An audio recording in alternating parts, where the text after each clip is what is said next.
Queridos irmãos, uma palavrinha breve sobre a primeira leitura dos Atos dos Apóstolos.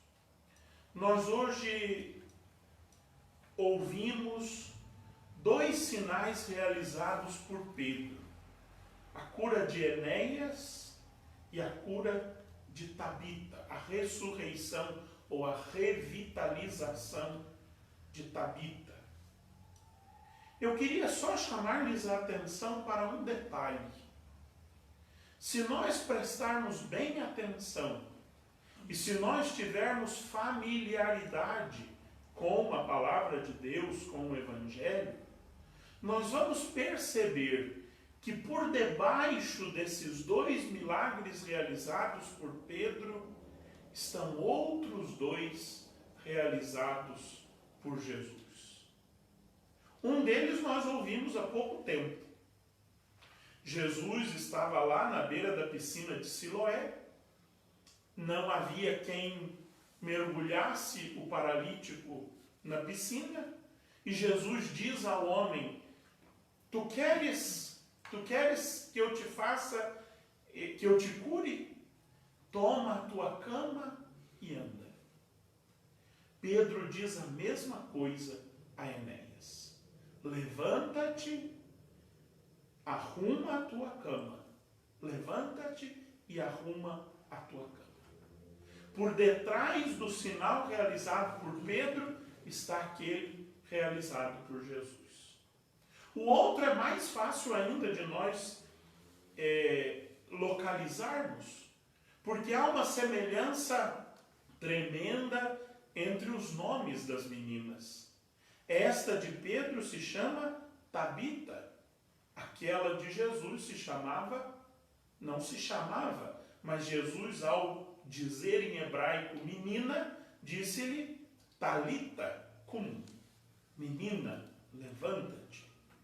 A mesma coisa, uma menina que havia morrido, Jesus foi chamado, ficou a sós com a sua família enlutada no quarto, curvou-se sobre a menina, deu-lhe a mão e disse Talita cum. Pedro faz a mesma coisa. O que os Atos dos Apóstolos querem nos ensinar é que os discípulos de Jesus são aqueles que se configuram a Ele, são aqueles que fazem o que Ele fez, são aqueles que se tornam cada dia mais parecidos com o Mestre.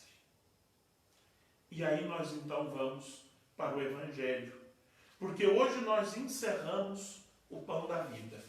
Terminamos hoje a leitura do capítulo 6, porque amanhã nós já passaremos para o capítulo 10. Não se esqueça do caminho que estamos fazendo. Lemos o capítulo 3 sobre o batismo, lemos até hoje o capítulo 6 sobre o Pão da Vida, e amanhã iniciaremos o capítulo 10, que é o do Bom Pastor. Mas vamos antes encerrar o capítulo 6.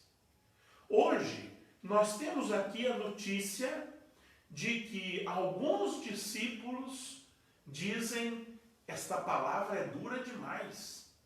Quem vai conseguir vivê-la?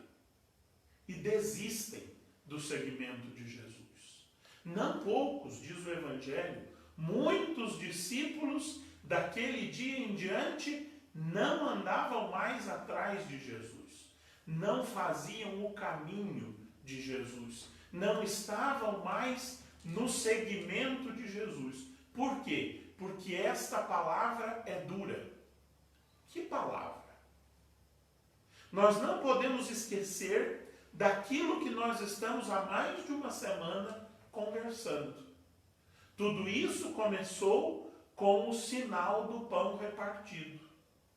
E Jesus foi dizendo aos seus discípulos que a sua entrega não era para a satisfação dos discípulos, mas para que os discípulos aprendessem que eles também têm que se entregar, que eles também têm que repartir tudo que têm, que eles também têm que fazer o caminho da entrega até a cruz com Jesus. Enquanto nós dizemos eles também, fica tudo tranquilo para nós. Mas talvez a gente tenha que agora corrigir e dizer que nós também temos que fazer o caminho da partilha, temos que fazer o caminho da entrega, temos que fazer o caminho da cruz. É isso que os discípulos acham demasiado exigente. E desistem do seguimento de Jesus por causa disso. Eles acharam que seguir Jesus ia ser uma coisa gostosa, animada, sempre um milagre diferente, cada dia uma sensação mais nova do que a outra, e agora Jesus vem com essa conversa de que é preciso repartir tudo que tem, de que é preciso aprender a se entregar, e de que esse caminho de repartir e repartir-se pode chegar até a cruz. Deixa esse homem para lá. Nós queríamos autossatisfação e ele propôs doação. Então não dá. Não dá para ser discípulo, porque a minha intenção é uma e o que Jesus me propõe é outra. Embora eu tenha uma tendência de ficar com pena desses discípulos, agora ex-discípulos, mas é admirável a coerência desses homens e dessas mulheres, com certeza. Quando eles perceberam a incompatibilidade do que eles buscavam e do que Jesus propunha, e perceberam que eles não tinham disposição de se converter, eles não tentaram converter o Evangelho. Eles não tentaram converter a Jesus. Eles se retiraram. Foram coerentes. Mas Jesus, ao perceber isso, aproxima-se dos 12 apóstolos, aqueles que ele está formando personalizadamente para serem os seguidores, os que vão dar prosseguimento à sua obra. E Jesus pergunta aos 12: e vocês? Também não querem ir embora? É agora. É a hora. Sejam coerentes como os outros foram. Se vocês não querem ir até a cruz, é agora a hora de desistir. Se vocês querem acumular os bens ao invés de repartir, é agora a hora de desistir. Se vocês ainda querem autossatisfação e não estão dispostos a se doar, a se entregar, é agora a hora de desistir. Isto vale também para nós, irmãos e irmãs.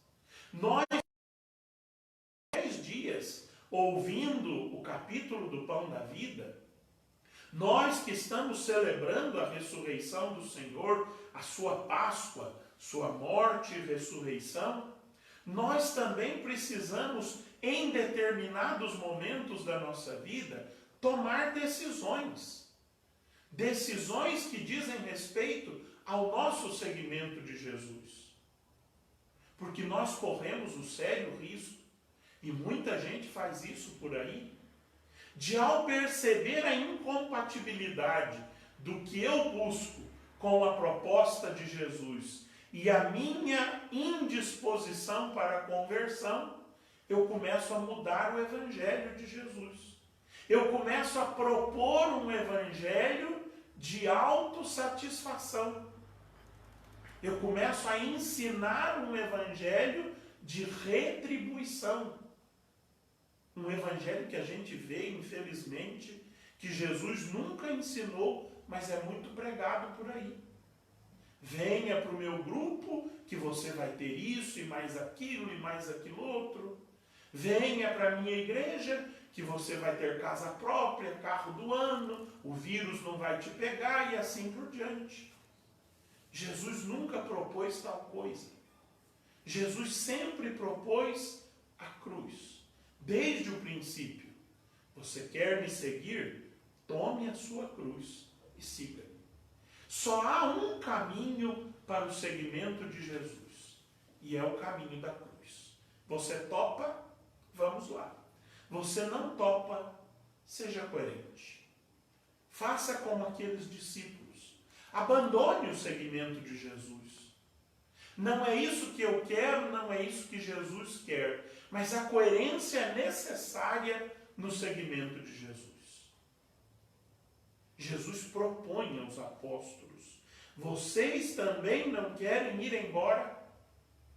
E Pedro responde. É a profissão de fé de Pedro no Evangelho de João. A quem nós iremos, Senhor? Só tu tens palavras de vida eterna. Ou seja, nós também, com aqueles discípulos, reconhecemos que o Senhor está nos propondo é absurdo, é irreal, é algo que ninguém aí no mundo propõe. Mas nós reconhecemos que só nesta sua proposta existe salvação.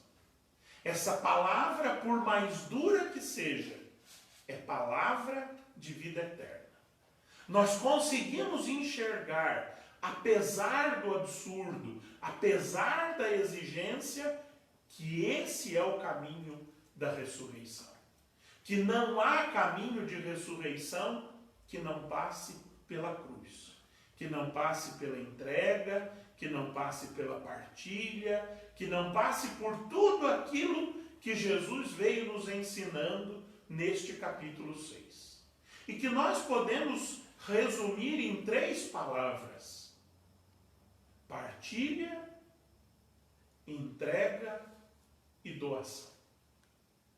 É isso que Jesus propõe aos seus discípulos: partilha, entrega e doação. Mas isso é o oposto do que o mundo nos propõe. Ao partilha, o mundo sempre acumulação. Guarde quanto você puder. Quanto mais você tiver, mais feliz você vai ser. Diz não. Se você tem só 5 pães e 2 peixes, ponha a serviço de todos e ninguém vai passar fome. E todos vão ter em abundância e vai até sobrar. Jesus nos propõe entrega. O mundo nos propõe resguardo. Não, para que você vai fazer isso? Ser catequista? Ai, que amolação. Vai ter que preparar encontro, vai ter que fazer encontro com as crianças, vai ter que acompanhar um adulto no catecumenato. Você vai perder o sossego. Pois é. No segmento de Jesus não tem sossego. É entrega. É doação. Percebem que de fato essa palavra é dura. Essa proposta é dura. O que Jesus nos apresenta, o seu evangelho, não é uma brincadeira. É algo exigente para a nossa vida. Mas como os apóstolos, nós somos chamados a reconhecer que não há outro caminho de salvação. Ele é o caminho, a verdade e a vida. Não há salvação fora dele. Não há salvação fora deste caminho, fora desta proposta. E não há também como seguir Jesus de outra forma. Aí nós estaríamos construindo a caricatura pessoal de Jesus. Isso também acontece. Seguirmos um Jesus que não é o do Evangelho.